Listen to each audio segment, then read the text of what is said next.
大家好，我係關大道，咁就分析咁就影片，咁就先睇翻今個星期新四之交即時信息，咁就星期一嘅早市信息我哋講到啦，完整版影片所講啦，已經觸及上升軌嘅阻力，上升空間收窄，咁就現貨裂口區236至239啦，明確收穿先有走弱嘅可能，故現時都係傾向236至252之間走動啦。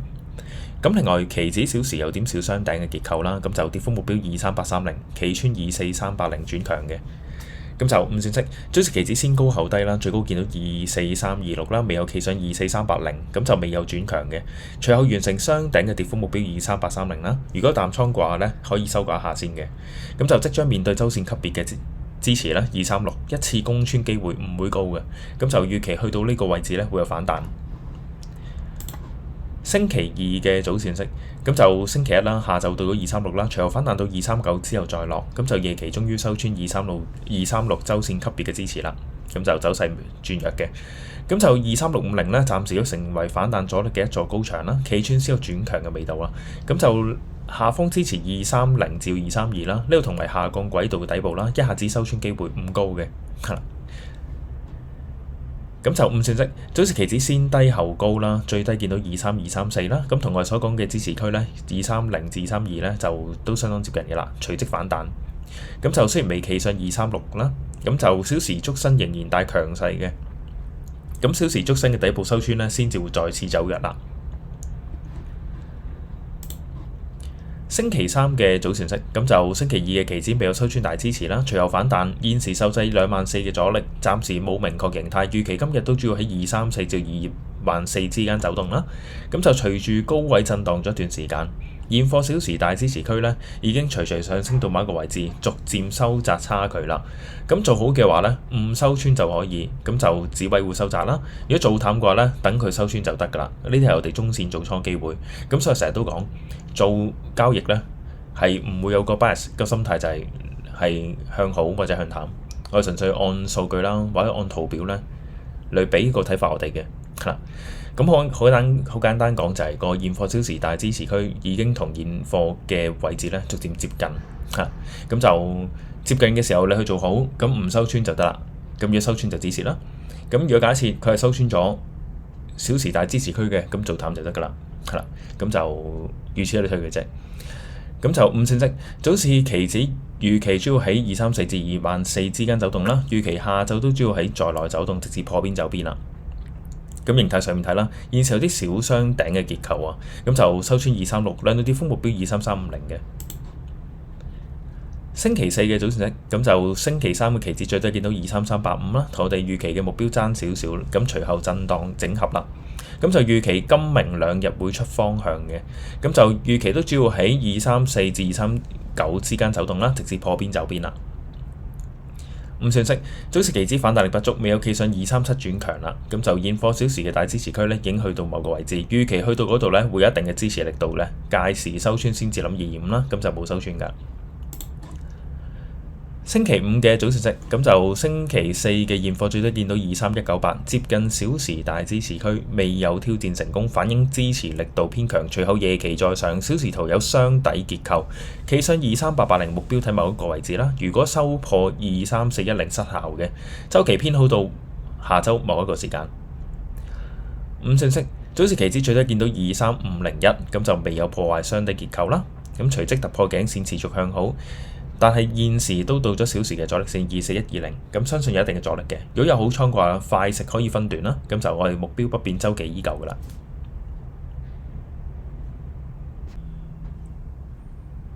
OK，咁就先睇翻上證先啦。咁就上證我見到今個星期啦，咁就曾經一路都係受制喺3390嘅位置啦。咁就喺星期五嘅時間咧，出支大陽燭啊，爆翻上去。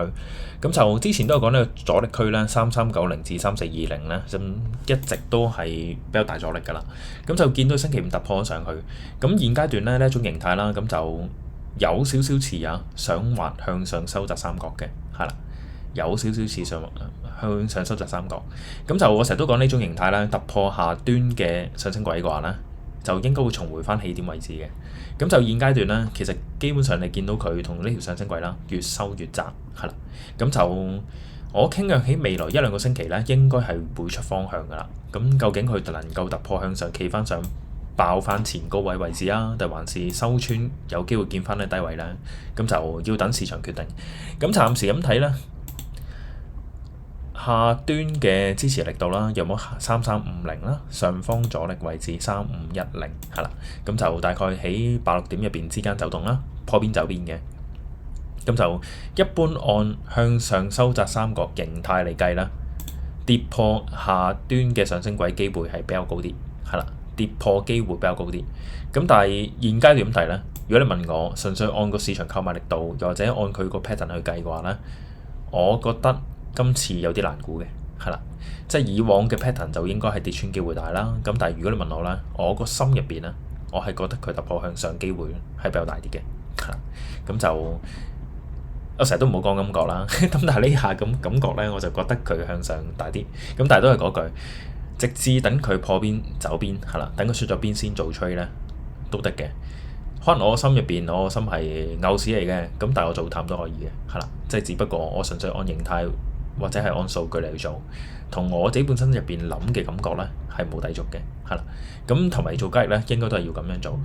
你可能覺得而家香港經濟好差，即係差到冇人有啦。出邊有啲工作又少咗，啲公司又執笠。咁但係唔等於個市係唔會升嘅，係啦。咁就得個股神科斯托人嚟都講過，係啦。實體經濟同股市呢係可以係兩樣完全唔同嘅嘢嚟嘅，係啦。咁但係最終都走埋一齊。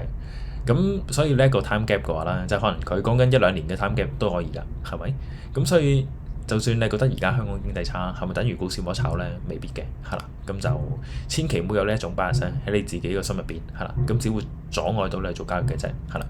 咁所以如果你問我現階段呢一刻呢，係啦，向上收窄三個形態，係啦，破邊走邊，咁我傾向啦，1-2個星期內應該會出方向，咁係啦，大致咁多啦。OK， 咁就睇下道指先啦。咁就道指咧，上星期我都預期佢應該唔會再跌多一波啦。咁就比較預期中咧，就跌多下深嘅。咁相當抱歉。咁我睇一睇啦。咁就之前咧見到呢個出形態啦，咁我計翻跌幅目標咧，其實就已經係做咗噶啦。咁就冇諗過短時間內咧即刻跌兩波。咁我成日都講出形態嘅話咧，跌一波係正常，跌兩波是極限，係啦。咁就依家已經係跌咗兩波啦。咁就大家見到星期五嘅時間咧，都出去反彈啦。咁就咁睇咧，佢已經觸及到呢兩條虛線嘅位置。咁呢兩條虛線係咩位置咧？睇睇先啊。一路低位延伸嘅支持位置啦，係啦。呢一個位置係23年10月嘅低位延伸嘅上升軌道。而家去到呢個位置咧，係獲得支持嘅，係啦。呢個位置獲得支持啊。咁所以咧，道指去到呢個位啦，已經形態上面跌咗兩波，兼且已經到咗大概1年半前嘅低位延伸上升軌啦。我傾向短時間內再跌嘅機會咧唔太大，係啦，即係儘管佢可能上一上打彈再落，咁但係我認為跌幅嘅深度咧已經係有限㗎啦，係啦，同埋而家睇個形態啦，我隱約又見到有啲似想話向下收窄三角，係啦，隱約想話向下收窄三角。大家如果有印象嘅話咧，即係當時啊，係啦，我都有講過呢度出咗向下收窄三角形態，突破嘅話咧，去翻前高啊，去翻前高位置，係啦，咁就即係當刻大家睇美股日睇到死晒啦，咁當刻都話突破呢個位咧，去翻前高，係啦，咁就當刻呢下反彈應該都有幾千點，而家咧佢呢形態又有少少似向下收窄三角喎，係啦，點搞咧？我見到啦呢個位置啦，向下收窄三角啦，如果佢有能力突破到呢啲位置啦，呢條下降軌，兼且呢度嘅阻力區啦，佢有機會啊去翻前高，但係今次我認為咧嘅機會唔太大，係啦，即係儘管佢有個向下收窄三角形態，但係如果你問我今次嘅升幅目標會唔會好似上次睇得咁好去翻前高咧？我有啲保留嘅，係啦，儘管睇佢有反彈，咁但係今次唔同嘅咧，佢有幾多阻力區係啦？第一，雙重嘅裂口阻力啦。咁第二啦，兩條上升軌係咩回事咧？又可以睇睇。OK， 係啦，承托咗金轉升勢嘅兩條上升軌啦，係啦，一路承托緊啦，承托緊啦，承托緊啦，承托緊啦。亦即係話咧，喺如果假設啦，佢今次要反彈，真係要做翻轉向下收三角嘅反彈嘅話咧，佢本身就咁睇都有兩大阻力區，第一個啦，一個呢條下降軌道啦，咁第二啦，雙重裂口區啦，第三已經收破咗，維持咗大概1年度嘅上升軌道啦。咁三重意義嘅阻力咧，佢要突破晒先至去到呢個目的地，係啦。我就覺得個難度非常之大。今次睇即係之前睇就都係個裂口區整頓嘅，係啦。呢條上升軌冇收穿，係啦。咁就今次，所以如果佢要做反彈嘅難度咧，我認為都幾高，係啦。即係去翻前高位置啊，我覺得幾高，同埋我覺得做唔到機會比較大啲。咁但係都係嗰句，如果係要搏反彈嘅話咧，咁就應該即將啦，係啦，都有個值博率嘅位置啦，係啦。即係佢會去到水尾先至去彈咧，咁唔知嘅，係啦。咁但係如果佢假設即係有能耐突破呢條下降軌道嘅話咧，應該會迎來一轉可觀嘅反彈嘅，係啦。咁我就咁睇個三角咧，末端位置啊，去到5月嘅時間啦，即係4月尾5月頭咧，一定唔會去到咁窄㗎啦。咁預期啦，應該現階段至到4月中之間，係啦。咁就應該係一個值博率嘅博反彈買入點嘅，係啦。咁就係啦，暫時一個形態判斷咧，形態啦，就咁睇啦，係啦。咁就大致咁得啦。OK，咁就睇翻納指啦。咁就道指啱啱講啦，咁做咗一波形態嘅話咧，咁就做一波跌幅目標啦。咁我都以為會完，咁就點知都接近去完成第二波嘅跌幅目標，係啦。咁就我就咁睇嘅話咧。之前講雙頂形態啦，計翻跌幅目標約莫179至180啦，咁隨後最低見到大概係172嘅，暫時172最低啊。咁就去到呢個位置又點睇咧？咁我哋先睇翻個形態咧。咁之前都講噶啦，留低裂口咧係啲無形嘅支持、無形嘅阻力啦。咁啊見到之前呢啲裂口區啦，都支撐咗好多次噶啦。咁就自從呢支陰燭啦，一下打落去個裂口區妥妥。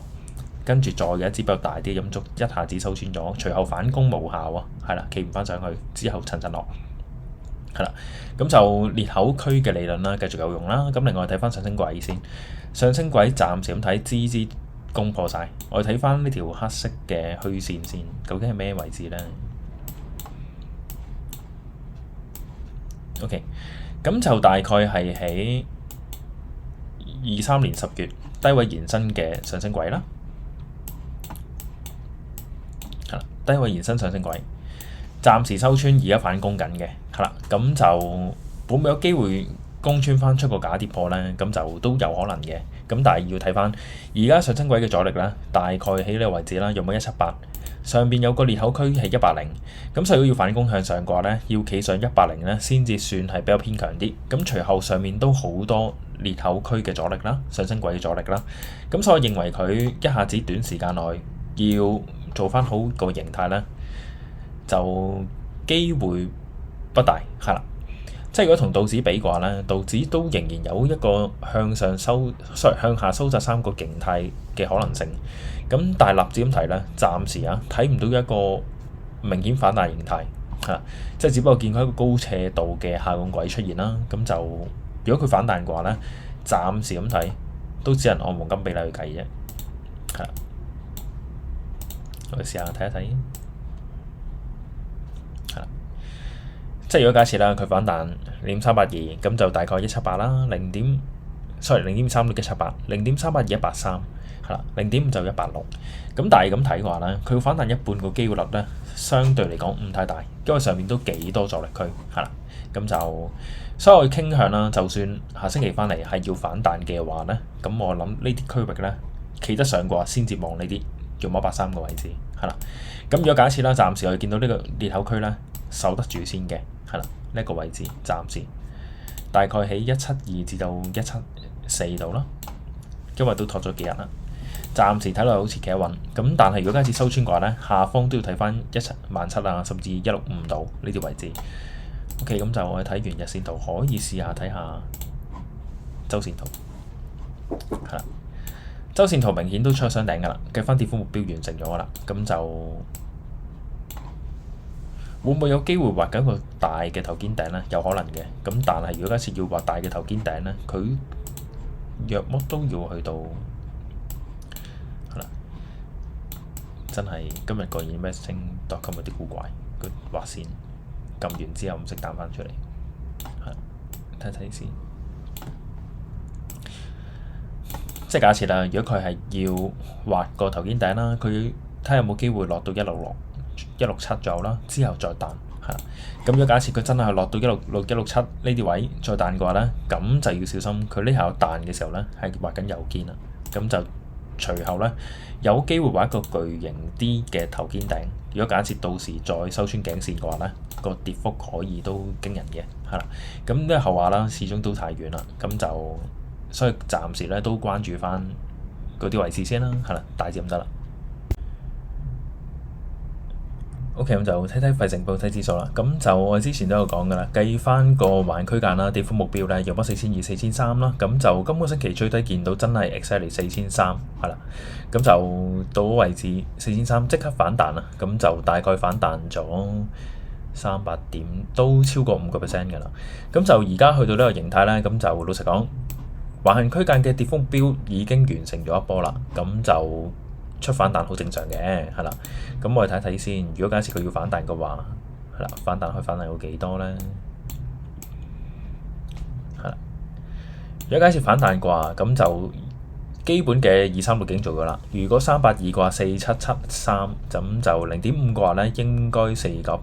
咁就老實講啦，佢橫咗咁耐，出價突破真跌穿，咁兼且完成跌幅目標嘅話咧，咁我認為都已經屬於一個弱勢啲嘅形態㗎啦。咁所以如果按翻乾理論嚟計嘅話咧，反彈一半應該有一個非常之大嘅阻力㗎啦，即係498嘅。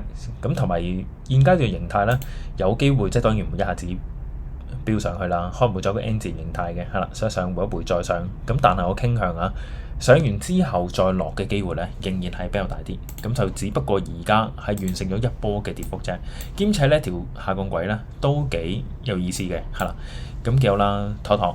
係啦，嚟到又妥妥，去到呢個位置又係妥妥，係啦，會唔會又係彈完之後又落到呢個位置度妥妥咧？係有可能性嘅，係啦，咁就只係講最好做嗰一段咧完咗啦，係啦，咁就搏反彈咧都係一個兇險啲嘅階段嚟嘅，係啦，咁可以即係講緊係中長線啲嘅朋友嘅話咧，可以等形態出咗先再做都得，係咁但係現階段咁睇咧，暫時只係出咗一隻腳啫，係啦，如果你話出雙腳再反彈嘅話咧，嗰個值博率會高啲嘅，係啦，咁就大致咁得啦。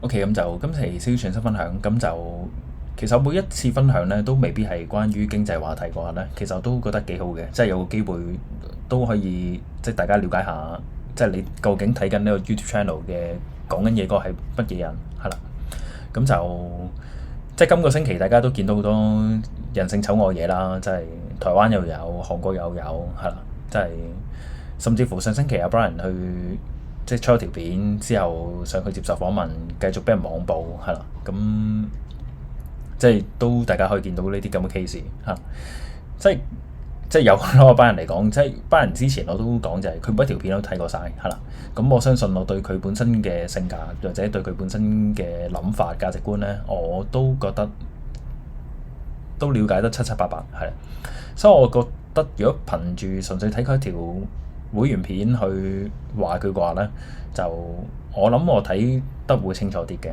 係啦，所以我就冇話一啲對佢有啲負面嘅諗法。即係我相信好多網民即係對佢負面諗法就係基於你自己睇咗佢一條片啦，係，又或者你睇咗好多人講對佢嘅睇法啦，又或者好多人對佢嘅偏見啦，而佢本身建構咗你對佢嘅第一個印象，係啦，咁所以就係啦，即係。亦都係冇必要去逼到一個人去呢個地步啦，因為你都見到佢太太即係塊面都削晒、瘦晒，係啦，即係個樣好攰、好殘咁，就真係冇必要去做到呢個地步。就好似之前有個健身教練又即係同即係某個 YouTube channel 個演員啊，係啦，即係搞上咗第三者關係，跟住咧健身教練去自殺，係啦，即係咪真係要網暴去到呢一個地步，大家先至會停手咧？係啦，咁就係咯。我就覺得，即係如果你不屑一啲人格有問題嘅人，咁係咪真係你自己都要去做呢個人格有問題嘅人咧？係咪？係啦，咁就係啦。今期分享大致咁多啦。OK，咁就今週視頻完結㗎啦，咁就感謝大家觀看。中意呢段視頻朋友請你俾個 like，未訂閱朋友請你嘅訂閱，個訂閱嘅請你分享俾你朋友啊。咁就點呢班視頻呢，繼續睇美匯就恒指嘅，歡迎各位參與我哋會員制度啊。其實都想講就係10月呢，我都基本上唔係太睇好嘅。咁大家都可以見到就今個月呢，都曾經試穿過17,000點啦。咁另外喺10月嘅月報入邊，我哋用週期分析啦，我哋都預測到9月尾咧結束弱勢週期嘅，之後會進入反彈，強勢去到上旬嘅時間嘅啫。咁之後隨後再次展開弱勢嘅週期嘅。咁低位潛就出現喺月尾嘅時段啦。咁我哋見到就約摸喺上旬啦，喺12號見咗高位之後咧，咁出咗粒黃昏之星啦，個市就之後下跌嘅。咁其實咧喺每個月嘅月報入邊啦，咁就都清晰可以見到我對恒指咧其實係一個中期嘅睇法嘅。咁其實喺今年嘅4月嘅時間啦，咁當時都講過就係潛在出現頭肩底嘅形態嘅。咁當時頸線約摸喺20700，攻得穿睇22600嘅。咁但係有一個隱憂就係咧，喺22年嘅10月至11月啦，曾經出現過頭肩底嘅形態，兼且完成量度升幅目標嘅。喺好少時間咧會出現一個同一個形態，係啦。咁所以建議咧，每一次嘅反彈都係走貨機會，且行且珍惜。咁另外喺5月嘅月報有提過㗎，咁就當時啊4月有講過。又出現頭肩底，究竟會唔會有成功呢？咁就喺5月嘅時間有提到啦。而家身處一個大型嘅下降軌道啦，兼且已經係跌穿咗前底形成嘅上升軌嘅。中線嚟講呢，走勢係比較偏弱啲。咁只有攻穿呢大型嘅下降軌道呢，先至有中線轉強信號。咁而喺4月嘅時間呢，我哋見到已經出現一個小雙頂㗎啦。除非突破207至208，否則量度跌幅目標呢19140。咁喺6月嘅月報入邊啦，咁就有提過，繼續身處大型嘅下降軌道啦。中線嚟講走勢依然偏弱㗎，咁只有攻穿大型下降軌道先有中線轉強。咁另外已經收穿綠色橫行支持區，呢度已經成為阻力啦。除非有強大嘅購買力，否則短期內攻回嘅機會係不大。另外我哋用翻個形態分析啦，之字形嘅形態 AB 等於 CD，量度跌幅目標17,000點，亦都喺今年嘅10月咧完成咗㗎啦。咁其實可以見到就係4、5、6月咧，都開始見到我都幾睇淡嘅大市，係啦。咁但係個市咧，其實基本上就慢慢碌落去。咁暫時咧10月完成咗我哋其中一個大嘅目標㗎啦。參與生死之交嘅朋友咧，咁就會喺每個月嘅月頭啦，會發放一份月報去俾翻會員嘅，會有翻當個月嘅預測啦。咁喺2022年嘅2月，當時佢提供咗隻全年最佳做淡目標股票啦，2382，當時嘅股價200蚊，我哋又提翻個目標咧70蚊，亦都喺同年係完成咗呢個目標有突㗎啦。咁另外喺12月嘅月報啦，我哋有講過，恒指出咗兩個形態，第一頭肩底計翻兩道目標咧21680，止蝕位16830，另外有提過。亦都有一個向下收窄三角22500。喺1月嘅月報，我哋將資料再重新講多次，重要嘅説話講多次嘛。再提多次頭肩底嘅目標21680，向下收窄三角目標22500，通通都喺1月完全完成晒㗎啦。咁而週期分析呢，亦都講過走勢係偏強，高位震盪至下旬。農曆年後翻嚟開紅盤機會稍高嘅，咁我哋亦都見到順利喺2023年1月咧，係翻到嚟開咗紅盤高開嘅。咁而呢啲所有嘅資訊咧，通通都喺月頭係啦，收星之交會員咧都知道晒㗎啦。咁就喺 Patreon 開咗新嘅 channel 啦，咁所以如果有興趣嘅朋友嘅咧，可以經 Patreon 參與啦。咁再次感謝參與星之交嘅朋友啊！